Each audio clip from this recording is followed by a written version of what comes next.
Benvolguts amics, si veieu aquest vídeo és perquè els aparells de l'Estat han decidit limitar la meva llibertat, en tant que president d'Òmnium.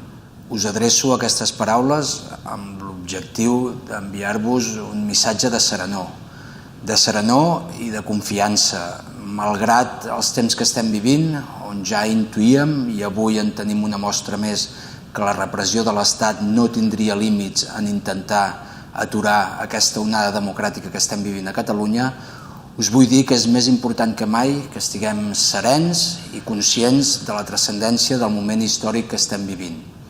L'any 63 fins a l'any 67 la nostra seu ja fou clausurada i si ens en vàrem sortir aleshores, tingueu la plena certesa que també ho farem ara. Si cal, tornarem a treballar des de la clandestinitat i amb el profund convenciment de les nostres arrels pacífiques i democràtiques que sempre ens han caracteritzat com a entitat. Ens havien dit moltes vegades que no podríem votar, i ho hem fet, ho hem aconseguit. Per tant, ara ens diran que no podem crear aquest nou estat. Us demano, sisplau, que encara que els líders o els representants d'alguna de les entitats del sobiranisme estiguem privats de llibertat, seguiu treballant de manera organitzada. I sobretot, no perdem mai l'esperança, per als qui no hi són i per als que vindran. No en tingueu cap dubte, el poble de Catalunya s'ha forjat el seu futur i s'ha asfaltat les seves places i carrers.